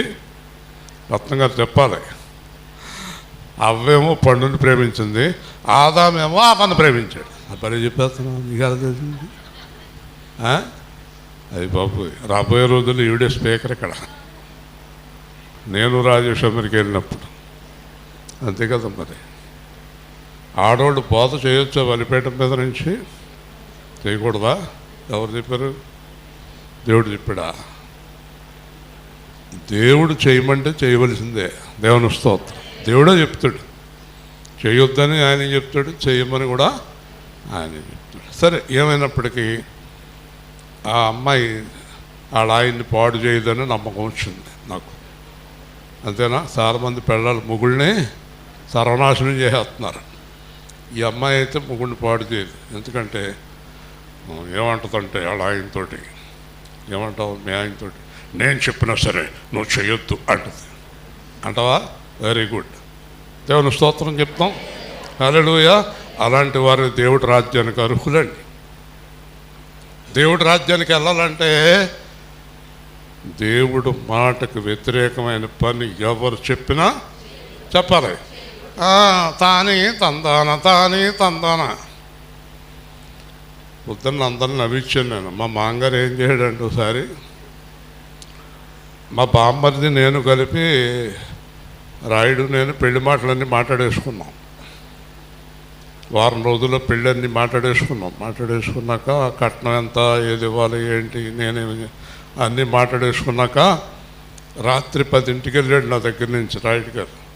వాళ్ళ నాన్న పైన మేడ మీద కూర్చుంటే, నాన్న పెళ్లి కుదిరిపోయింది, అన్నీ మాట్లాడేసుకున్నాం, ఇంత డబ్బు ఇవ్వాలి, ఇలా చేసేయాలి, ఇవన్నీ చేసేయాలి అన్నాడు. ఆయన అన్నాడు పొద్దున్నే, నాన్న మరి ఇవాళ ఏం చెప్పమంటావు అంటే, ఏంటి అన్నాడు. పెళ్ళి రాత్రి నిద్రపోయాను రా. ఓర్ని నిద్ర రాయుడు అంటాడు నాతోటి, మా నాన్న నిన్నదంటున్నాడు మళ్ళీ నిద్రపోయాడు అంట పాపం. కానీ ఆయనే ఎక్కువ చేస్తాడు రాయుడి కంటే. సరే, పొద్దున్న నాకు గుర్తొచ్చింది ఆ సంఘటన. చాలాసార్లు మా అత్తగారు పాపం పేతురు గురించి, యోహాను గురించి, పౌలు గురించి చెప్పిన తర్వాత కొంచెప్పటికి ఏమంటే అంటున్నారు, ఎప్పుడో నిద్రపోయానే, ఇంకేం పేతురు, ఇంకేం పౌలు, యోహాను వెళ్ళిపోయింది. పొద్దునుంచి రాత్రి దాకా కష్టపడి 7-5 పడుకునేవారాడు ఫోన్ చూసి. ఏమైనప్పటికీ కూడా దేవుడి దగ్గరికి వెళ్ళిపోయారు, ధన్యులు, సంతోషం. కాబట్టి అతడు నన్ను ప్రేమించుచున్నాడు గనక అతనిని నేను తప్పించేదను. దేవుని స్తోత్రం. ఎక్కడి నుంచి తప్పించాడమ్మా? లెక్కేసుకోండి, రాసుకోండి. ఎక్కడి నుంచి? మరణము, నరకము, అపవాది, శోధన, లోకము, పాపము, శరీరం, మోసము, శత్రువు. అయ్యి బాబోయ్, ఇన్నిటి నుంచి దేవుడు తప్పిస్తాడు. హల్లెలూయా. ఇప్పుడు దేవుణ్ణి ప్రేమించినప్పుడు, దేవుణ్ణి ప్రేమించేవారు ఏం చేయాలి? దేవుడు చెప్పిందే చేయాలి. అలా పేకూడదంటే పేకూడదు, ఇంకా అలా పేకూడదు. బొమ్మలు ఇక్కడ కాదు, ఇంటికాడ పీక్కోవాలి. ఓకే, దానికి ప్రాణం లేదు కనుక ఏమంటలేదు. నిన్ను పీకితే ఎడుతావు కదా, మరి దాన్ని ఎందుకు పీకుతున్నావు? కాబట్టి దేవుణ్ణి ప్రేమిస్తే అన్నీ తప్పిస్తాడు. నిన్ను ఎప్పుడు తప్పించుతాడు. హల్లెలూయా కదా. మనకు శత్రువులు ఎవరో, మిత్రులు ఎవరో, ప్రేమించేవారు ఎవరో మనకు తెలుసండి? తెలీదు. మరి దానేష్ తగ్గిందా? ఆరోగ్యం బాగుందా? ఓకే. తర్వాత చూడండి, అతడు నా నామమును, అతడు అనే మాట చెప్తున్నాడు చూడండి. నా నామమును ఎరిగిన వాడు గనక నేను అతని ఘనపరిచెదను. చూసారా? ఆయన నామమును ఎరిగినవాడు. కాబట్టి మీకు బాగా అర్థం కావాలంటే మీ నాన్నగారికో, మీ అమ్మగారికో, మీ తాతయ్య గారికో, మీ అమ్మమ్మ గారికో ఊళ్ళో మంచి పేరు ఉందా? మంచి పేరు. మీరు ఆ పేరు చెడగొడుతున్నారు అనుకోండి, ఏమంటారు మిమ్మల్ని జనం? ఒరే, వాళ్ళ కడుపుని చెడబుట్టావు, మీ నాన్న ఎంత గొప్పోడు, మీ అమ్మ ఎంత గొప్పది, మీ తాతయ్య ఎంత గొప్పోడు, మీరేంటారు ఇలా దరిద్రులుగా తయారయ్యారు అంటారు కదా. అలాగే మన యేసయ్య ఎంత గొప్పోడో అంత గొప్పగా జీవించటమే ఆయన నామాన్ని ఘనపరచడం. హల్లెలూయా. మనం జీవించే జీవితాన్ని బట్టే ఆయనకి అవమానం, మనం జీవించే జీవితాన్ని బట్టే ఆయనకి ఘనత. ఓకే, యేసు నామమును ఘనపరుస్తున్నాడు గనక అతను ఘనపరుస్తాడు. అధికారులు లేచి నీకు నమస్కారం చేసేదరు, రహస్య స్థలం మరుగైన స్థలముల్లో నిధులు నీకు ఇస్తాను. చూసారండి, నిన్ను ఏ స్థాయి కన్నా తీసుకెళ్ళిపోతాడు తెలుసా? యథార్థమైన సేవకుడిని ఎక్కడికి తీసుకెళ్తాడంటే రాష్ట్రపతి, ప్రధానమంత్రి కూడా లేచి నుంచుని నమస్కారం చేసి స్థాయికి తీసుకెళ్ళిపోతాడు. హల్లెలూయా. ఎప్పుడు? ఆయన నామానికి అవమానము కలగజేయకుండా జీవించినప్పుడు. మూడోది, అతడు నాకు మొరపెట్టగా ఉత్తరం ఇచ్చేదను. మనం ఎన్నో సంవత్సరాల నుంచి ప్రార్థన చేస్తున్నాం, జవాబు వస్తుందా? జవాబు వస్తుందా? ఏం చేయాలో తెలుస్తుందా? ఒక అమ్మాయి నడదోల్లో 20వ సంవత్సరంలో మొదలెట్టిందంట, ఎవరిని పెళ్లి చేసుకోమంటావా, ఎవరిని పెళ్లి చేసుకోమంటావా అని. 45 ఏళ్ళు వచ్చినట్టు చెప్పలేదంట, దేవుడు పెళ్లి మానేసింది. ఆవిడకి దేవుడు ఎవరిని పెళ్లి చేసుకోవాలో చెప్పలేదు. ఎందుకు చెప్పలేదు? ఆవిడ దేవుణ్ణి ప్రేమించలేదు కనుక. దేవుని స్తోత్రం చెప్పండి. దేవుణ్ణి ప్రేమింతే ఏం చేస్తాడట? అతడు మొరపెట్టగా ఉత్తరం ఇచ్చేతను. ఏమని చెప్తాడు? పలానా అబ్బాయిని చేసుకో, లేదంటే పెళ్ళి చేసుకోవద్దు అని కూడా చెప్తాడు. హల్లెలూయా. దేవుడు మాట్లాడండి. మనం ఏమని పాటలు పాడుతున్నాం? మాట్లాడేదే. మరి ఎందుకు మాట్లాడతలేదు నీతోటి? ఎందుకు మాట్లాడతలేదు? ఎందుకు మాట్లాడతలేదు? నాతోటి ఎందుకు మాట్లాడతలేదు? నేను దేవుడి కంటే డబ్బుని, దేవుడి కంటే మనుషుల్ని, దేవుడి కంటే చుట్టాలని, దేవుడి కంటే తిండిని, దేవుడి కంటే పాపాన్ని, దేవుడి కంటే లోకాన్ని ప్రేమిస్తున్నాను కనుక నీతోటి దేవుడు మాట్లాడతలేదు. పౌలుతోటి, పేతురుతోటి, మోషేతోటి, రోజు దావీదుతోటి మాట్లాడుతూనే ఉండేవాడు దేవుడు. సమూయేలుతోటి రోజు మాట్లాడేవాడు. ఎందుకు మాట్లాడేవాడు? వారు దేవుణ్ణి మాత్రమే ప్రేమించేవారు. హల్లెలూయా. దేవుణ్ణి ప్రేమించకపోతే నీ ప్రార్థనకు జవాబు రాదు. అంతేకాదు, నీ గురించి నేను చేసిన నాకు కూడా నీ గురించి జవాబు రాదు. వద్దు ఆ గొడవ ఎత్తుకు అంటాడు. సరే, మీరు ఒక చిన్న విషయం గ్రహించారా? మావయ్య గారు మరణం ఆటంకపరిచిందా ఆరాధన? మరి ఎవరి గురించి అనుకుంటున్నారు? రాత్రి పగలు ప్రార్థన చేస్తాం. ఆదివారం వద్దు ప్రభువా, ఆదివారం వద్దు ప్రభువా. నడలేదు దేవుడు. గట్టిగా దేవుని స్తోత్రం చెప్పండి. మరి మనకు జవాబు ఎందుకు వస్తుంది? మనం దేవుణ్ణి ప్రేమిస్తున్నాం,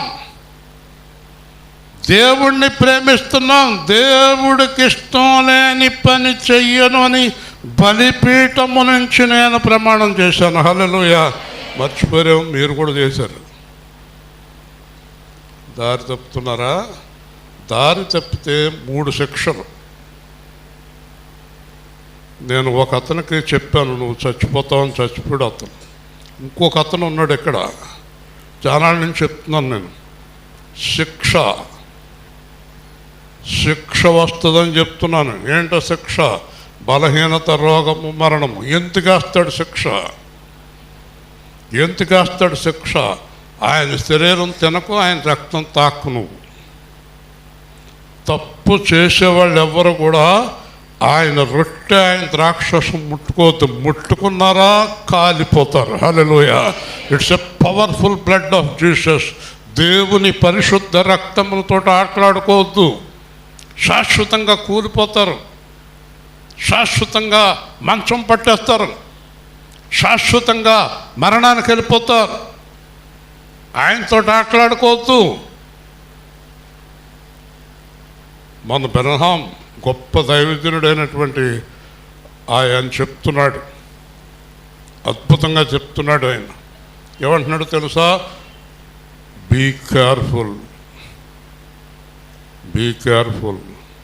తాగి మందిరానికి రావద్దు, తప్పుడు పనులు చేసి మందిరానికి రావద్దు, అబద్ధాలాడి మందిరానికి రావద్దు, మోసం చేసి మందిరానికి రావద్దు. ఎందుకంటే నువ్వు దేవుణ్ణి అవమానపరుస్తున్నావు. హల్లెలూయా. యస్, దానికి తగిన శిక్షలు వస్తాయి నీకు. ఇంకోటి ఏంటంటే, శిక్ష లేదంటే నేను దేవుడు వదిలేశాడు అని అర్థం. శిక్ష వేస్తున్నాడు అంటే నిన్ను ప్రేమిస్తున్నాడు అని అర్థం కదండి. ఇప్పుడు చెప్పండి, దేవుణ్ణి ప్రేమించేవారు దేవుడికి వ్యతిరేకమైన పని చేయగలరా? చెప్పాలి. చేస్తున్నారంటే చెప్పండి. రాత్రి నేను చెప్పిందే నాటకం ఆడుతున్నారు క్రైస్తవుల కింద. అల్లలు అల్లలు అల్లలు అంటున్నారు. అంతే కదా. దేవుణ్ణి ప్రేమింతే దేవుడికి ఇష్టం లేని పని చెప్పండి అందరూ. అంతే కదా. అంతేనా అర్థం? లేకపోతే వేరే మీ భాషలో ఏదైనా వేరే అర్థం ఏమైనా ఉందా? ఒక ఆవిడ వాళ్ళ అబ్బాయిని పట్టుకుని కొరికేస్తుంది అనుకోండి, సెప్టిక్ అయిపోయి బొగ్గంతా ఇదంతా పోయింది. డాక్టర్ గారి దగ్గర తీసుకెళ్ళింది. డాక్టర్ గారు ఏంటంటే, మా అబ్బాయిని నీ ప్రేమ తగలయ్యా, సెప్టిక్ అయిపోయింది అడిగి. అదేం ప్రేమ? పనికి మళ్ళీ ప్రేమ కదా. ప్రేమించమంటే ఇది విపరీతం కదా. ఏంటో మన వాళ్ళు ఏమో అర్థం అవ్వరు మనకి. నెత్తిగట్టిగా బాధేసుకుంటుంది మొగుడు గురించి. ఎందుకంటే మా ఆయన్ని ప్రేమించను. నెత్తి పగిలిపోద్ది. మీ ఆయనది బాగానే ఉంటుంది, నేను నెత్తి పగిలిపోద్ది. నువ్వు నెత్తి బాదుకునే ఏం ప్రయోజనం? నువ్వు భోజనం మానేసి ఏం ప్రయోజనం? ఆడెందుకు మారుతాడు? ఆడేం మారడు కదా. కాబట్టి శిక్ష పడాలి. హల్లెలూయా. ఏం పడాలి? కొంతమంది శిక్ష పడితే మారుతారని అనుకుంటాడు దేవుడు. శిక్ష ఎందుకు వేస్తాడు చెప్పండి? ఎక్కడైనా సరే శిక్ష అనేది దేనికోసం అంటే మార్పు కోసం. శిక్ష వేసినా కూడా మారలేదనుకోండి, వదిలేస్తాడు. అతడు ఎవరో నాకు తెలియదు. కాబట్టి మొరపెట్టగా ఉత్తరం ఇస్తాను, శ్రమలో నేను అతనికి తోడై ఉందును. ఎప్పుడు? మన వాళ్ళు అందరూ ఎప్పుడు తోడై ఉంటారు? భోజనంలో, శ్రమలో ఇప్పుడు వస్తానంటారు, మళ్ళీ ఇప్పుడు కనబడరు. నాకు 30 ఏళ్ల కిందట ఒక అతను అన్నాడు, అక్కడే కపాలి థియేటర్ దగ్గర నుంచోండి వస్తాను. అప్పుడు 30 ఏళ్ళే ఇప్పుడు దాకా కనబడలేదు నాకు. ఎందుకంటే మూర్తిగా దగ్గరికి వెళ్తే ఏదన్నా అడుగుతాడేమో కదా. ఈయనెప్పుడు తోడై ఉంటాడు చెప్పండి? శ్రమలో. ఎంత గొప్ప దేవుడు! ఇంతకీ ఎవరి శ్రమలో? మర్చిపోకండి అసలు విషయం. ఎవరి శ్రమలో? దేవుణ్ణి ప్రేమించేవారి శ్రమలో. హల్లెలూయా. దేవుణ్ణి ప్రేమించిన వారి శ్రమలో తోడై ఉండడు. నా సబ్జెక్ట్ ఏంటంటే ఇవాళ దేవుణ్ణి ప్రేమించాలి. ఎలా ప్రేమించాలి? దేవుణ్ణి ప్రేమించేవారు ఏం చేయకూడదు ధనంజయ చెప్పు. ధనంజయ ఎవరైనా చచ్చిపోయిన కాడ సర్వీస్ అవుతుంది, తర్వాత ఎవరైనా సరే. అలాగని ప్రతి వారం ఎవరు చచ్చిపోతారు? ఆయన చేసినట్టు ఎవరు చేయలేరు అసలు. అది కూడా ఒక టాలెంటే. ఒక్కొక్కడికి ఒక్కొక్క టాలెంట్ కదండి. కొంతమందికి చచ్చిపోయిన కాడ వంటలు చేసి టాలెంట్ ఇస్తాడు.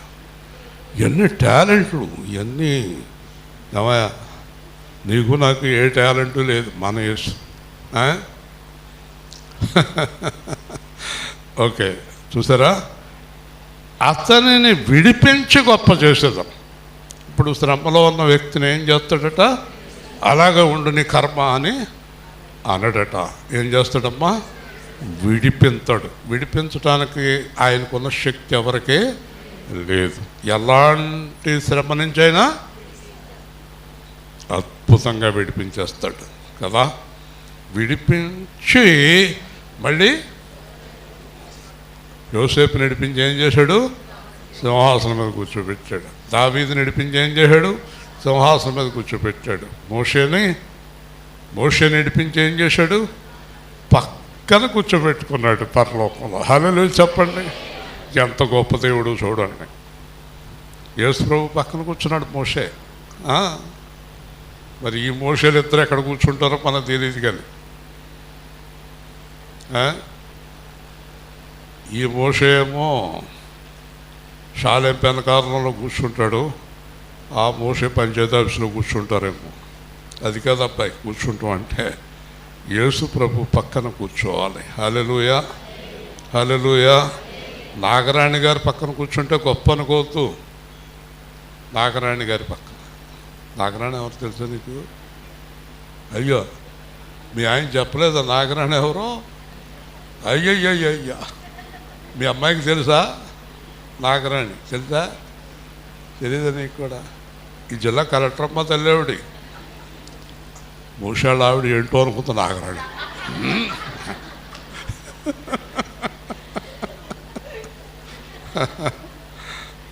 ఆవిడ కొద్దిగా పరిచయం ఉంది నాకు. ఎప్పుడు ఒక్కసారికి అక్కడ భీమవరంలో పెద్దగా పరిచయం లేదు, కానీ అక్కడ ఒక ఆఫీసర్ ఉన్నాడు, ఆయన మంగాపతి, నాకు క్లోజ్. ఆయన అన్నాడు, రండి తీసుకెళ్తానంటే తర్వాత వస్తాం. దేవుని స్తోత్రం చెల్లిద్దాం. కాబట్టి గొప్ప చేసేదాం అంటే శ్రమలో ఉన్న వ్యక్తిని పైకి లాగి శ్రమ పెట్టిన వారి మీద కూర్చోబెడతాడు. హల్లెలూయా చెప్పండి. నీ శత్రువుల ఎదుట భోజనము. మరి ఏంటో అనుకుంటున్నారు దేవుడు? మొన్న అంటున్నాడు నాతోటి, ఎక్కడెక్కడ అవమానాలు పొందో అక్కడల్లా రెడీగా ఉండే వెళ్తానకే తీసుకెళ్తున్నాను. కుప్పం, కేజీఎఫ్, బెంగళూరు, హైదరాబాద్, వైజాగ్, అన్ని స్థలాలకే వెళ్ళాలంట. దీర్ఘాయువు చేత తృప్తిపరుచుతాడు. హల్లెలూయా. అంటే మరణము లేని జీవితాన్ని ఇస్తాం. హల్లెలూయా చెప్పండి. ఏంటో జీవితం పేరు? నిత్య జీవము. ఇంకా వాళ్ళకి మరణము లేదు. ఏమంటాడు యాంగిషో? తెలిసి ఏమన్నాడో? My death is my promotion.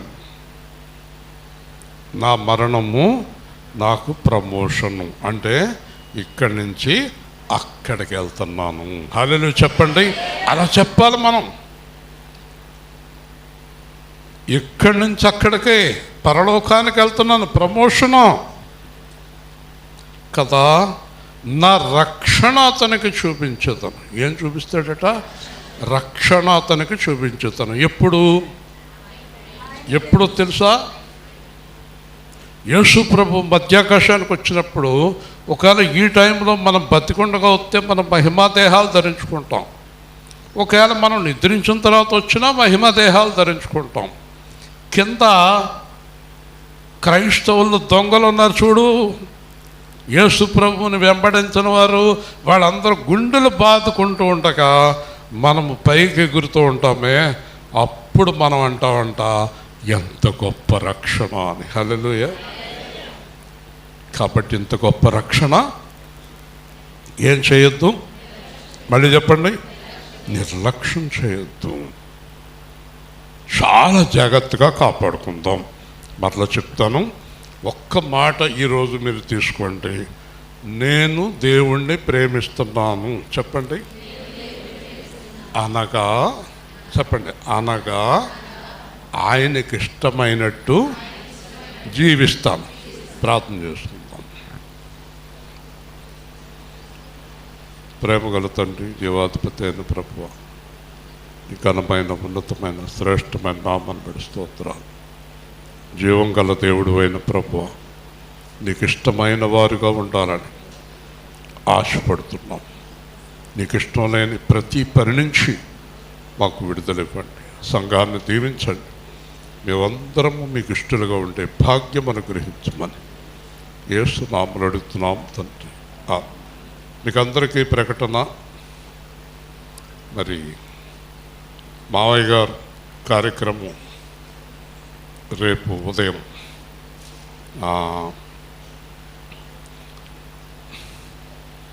రేపు ఉదయం 9:30కి ప్రారంభం, 11:30కి క్లోజ్. మీరు 11:30కి వస్తే ఏదో సరదాగా వచ్చినట్టు ఉంటుంది. మీరు 9:30కి వస్తే దేవుణ్ణి కనపరిచినట్టు ఉంటుంది. 11:30కి అయిపోద్ది కార్యక్రమం. కానీ 11:30కి మేము కేకేసిన పాస్టర్ గారు వచ్చినా భోంచేసి వెళ్తాం. పని ఉండదు ఇక్కడ. టైమింగ్స్ అయ్యి బహుశా దాంట్లో కూడా పెట్టాయి. 9:30 to 11:30, 11:30 తర్వాత ప్రేమ విందు, 11:30 తర్వాత ఏముండదు. కాబట్టి యవనస్తులు ఇక్కడ సహకరించవలసిన వాళ్ళు కొంచెం పొద్దున్న 1 గంట ముందు రండి, సహకరించండి. మనకి 4-5 ప్రాంతాల నుంచి విశ్వాసులు కూడా వస్తున్నారు. అందరూ ఇక్కడిగా వస్తున్నారు. ఇక్కడ చేయాలని మేము నిర్ణయించాం. దేవుడి నిర్ణయం.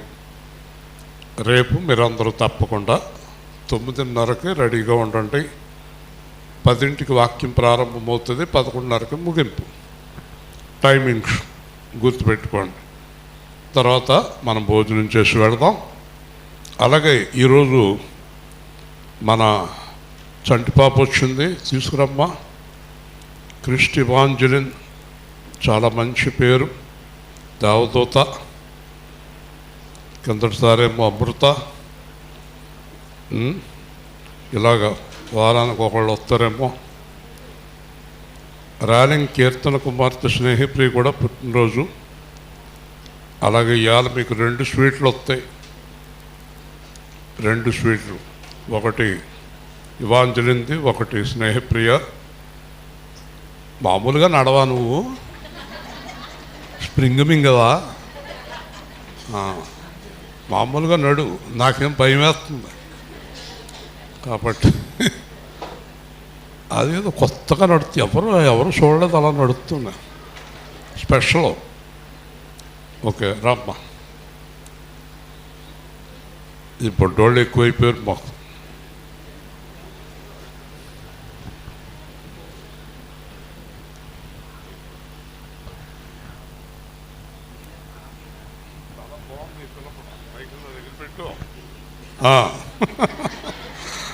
ఈ బిడ్డ కూడా చాలా అందంగా ఉంది.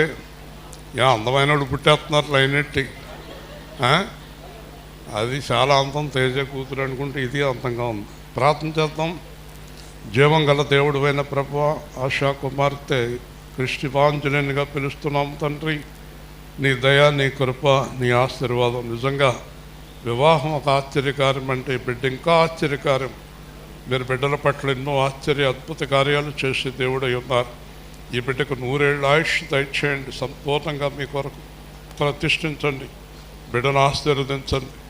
ఇహలోక పరలోక ఆశీర్వాదాలు వారికి వారి కుటుంబానికి దయచేయండి. యేసు నామములో యేసు వాక్యంలో క్రిస్టివాంజనుడిగా ప్రతిష్ఠిస్తున్నాము తండ్రి. ఆమెన్. అందరూ కాకండి. క్రిస్టివాంజలిన్ గట్టిగా. దానికి ఏమి వినబడతలేదు. నా దగ్గర హాయిగా నిద్రపోతుంటారు. చెప్పండి, క్రిస్టివాంజలిన్. మీ కుడి చేయెత్తి ఆశీర్వదించండి పిల్లని. ప్రార్థన చేయండి. చిన్నగా మనసులో ప్రార్థన చేసుకుని ఆశీర్వదించండి. మనందరి పిల్లలు మనం కూడా అలాగే ఆశీర్వదించబడాలని కోరుకోండి. దేవుళ్ళో ఎదగాలి. వచ్చే సంవత్సరం ఈ బొడ్డ పిల్లలు ఇద్దరు కూడా గొంతులేసేయాలి అక్కడ. ఆమేన్.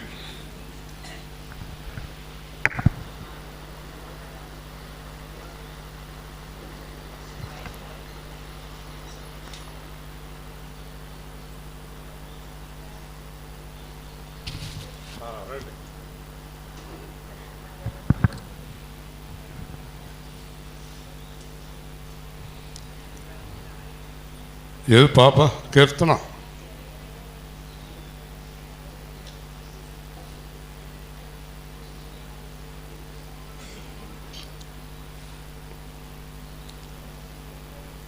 రా రా గమ్మున ఫ్యాన్ ఆప్. బుధవారం రాత్రి నేను ఆయన ఎలా జీవించాలో అలా జీవించాలన్నటువంటి వాక్యాన్ని, ఆయనలాగా జీవించాలి అన్న వాక్యాన్ని గట్టిగా చెప్తున్నప్పుడు, ఎవరు జీవించారు అలాగా ఆయనలాగా అంటే నేను అంటుంది దేవుని స్తోత్రం.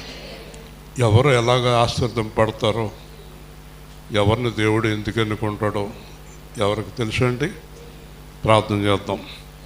ప్రేమగల తండ్రి, మీలాగా జీవించాలని ఆశపడుతున్న బిడ్డను దీవించి ఆ లోపల ఉన్న అనారోగ్యాన్ని పూర్తిగా తొలగించి వేసి పూర్ణ స్వస్థత అనుగ్రహించి రాబోయే రోజుల్లో తండ్రి తల్లి కలుసుకోవటానికి కూడా సహాయం చేసి అందరూ సంతోషంగా ఉండే కృప బిడ్డకు దయచేయమని యేసు నామములో అడుగుతున్నాము తండ్రి.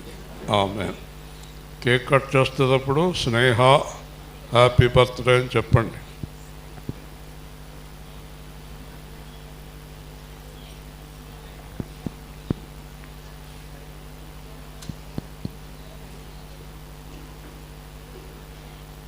చెప్పండి. Happy birthday to you, happy birthday to you, happy birthday to you Sneha, happy birthday to you.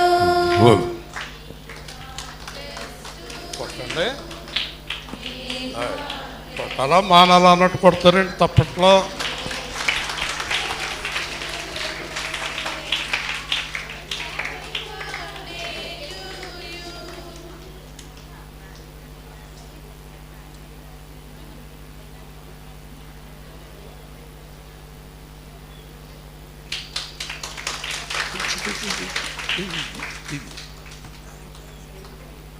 ఎక్కువ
నా సొంతము, నాలోన పలికిన స్తుతి గీతము.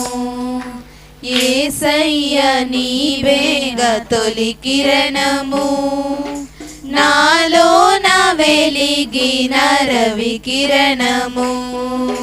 యేసయ్య నీ ప్రేమ నా సొంతము, నాలోన పలికిన స్తుతి గీతము.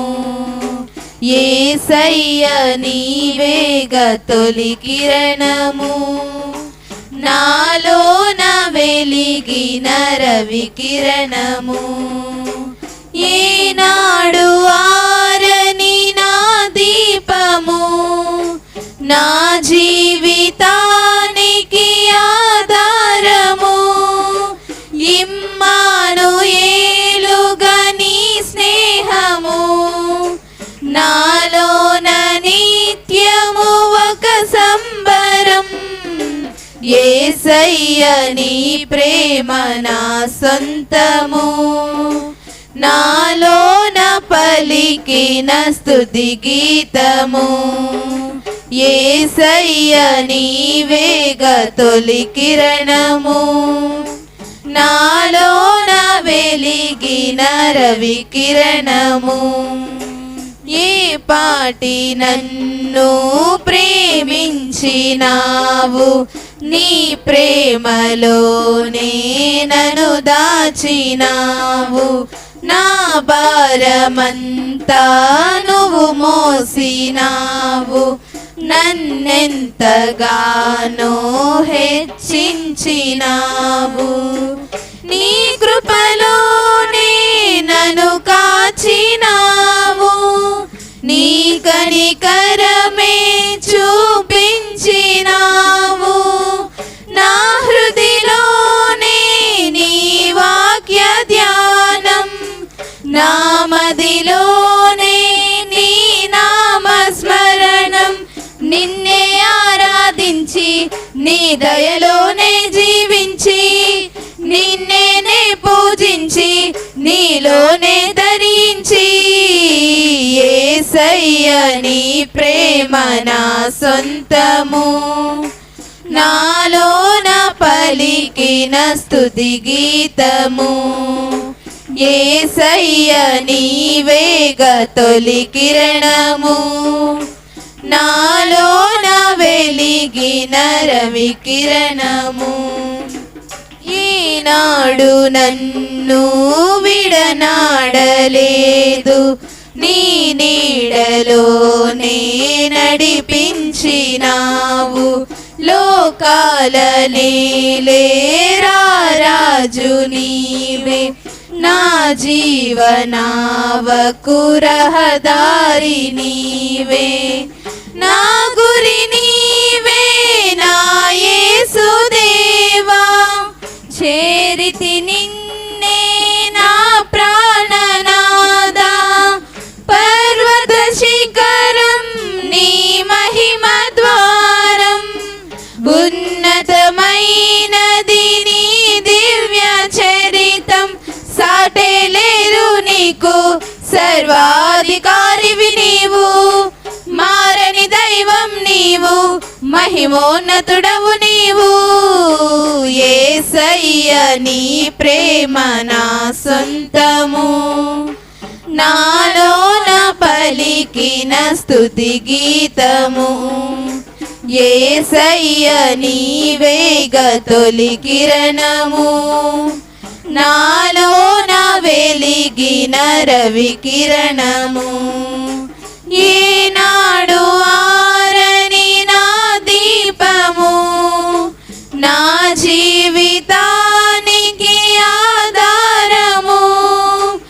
ఇమ్మానుయేలుగా నీ స్నేహము, నాలోన నిత్యము ఒక సంబరం. యేసయ్య నీ ప్రేమ నా సొంతము, నాలోన పలికిన స్తుతి గీతము. యేసయ్య నీవేగ తొలి కిరణము, నాలోన వెలిగిన రవి కిరణము. హల్లెలూయా.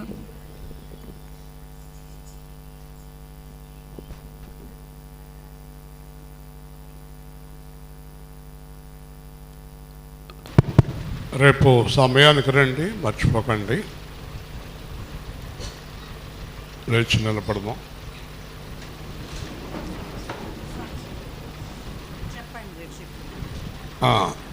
దానేషు ప్లేట్లెట్స్ పడిపోతే ప్రార్థన చేయించుకున్నారు. ఆవిడ కూడా ప్రార్థన చేశారు. మళ్ళా పూర్ణ ఆరోగ్యంతో వచ్చారు. హైదరాబాద్లో జాబ్ చేస్తున్నారు. జాబ్ గురించి కూడా ప్రార్థన చేస్తున్నాం. తప్పకుండా ఇంకా మంచి కంపెనీకి స్టాండర్డ్గా ఉండేదానికి వెళ్ళాలని ప్రార్థిస్తున్నాం. ప్రేమగల తండ్రి, జీవాధిపతి అయిన ప్రభువా, దానేష్ విషయంలో సహాయం చేయండి. సంపూర్ణ ఆరోగ్యం బిడ్డకు దయచేయండి. అలాగే కంపెనీ విషయంలో కూడా మీ సహాయం అనుగ్రహించి చక్కని కంపెనీకి నడిపించండి. రాబోయే దినాల్లో రక్షణ కూడా దయచేయండి. బిడ్డను దీవించండి. క్రీస్తు నామములో అడుగుతున్నాము తండ్రి. మనం రేపు జరగబోయే కార్యక్రమం గురించి ప్రార్థిద్దాం.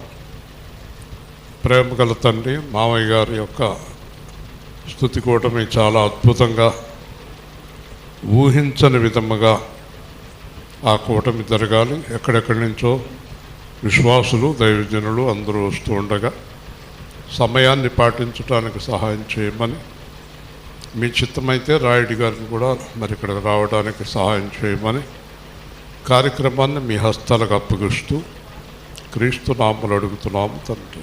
ఆమె జీవం గల దేవుడైన ప్రభువా, ఈరోజు ఎంతో క్రమంగా నడిపించి వాతావరణం కూడా ఇబ్బంది లేకుండా చేసినందుకై స్తోత్రాలు. సంఘానికి సహకరిస్తూ రకరకాలుగా ఇబ్బందులను వారు పాల్గొంటూ సహకరిస్తున్న వారిని దీవించండి. చిన్న బిడ్డ మొదలుకొని పెద్దవారి వరకు అందరిని క్షేమంగా కాపాడండి. తిరిగి ప్రయాణమై వెళుతున్నారు. ప్రమాదాలు కానీ, ఎక్కడ ఆటంకాలు కానీ, అనారోగ్యాలు లేకుండా కాపాడి రక్షించండి. వారిచ్చిన ప్రతి కానుక నూరంతలుగా తిరిగి వారికి దయచేయండి. యేసు నామములో అడుగుతున్నాము తండ్రి. ఆమె తండ్రి, కుమార పరిశుద్ధాత్మన క్రీస్తు యేసు దీవెన కృప బిడ్డలందరికీ తోడయుండును గాక. స్వీట్స్ తీసుకోండి.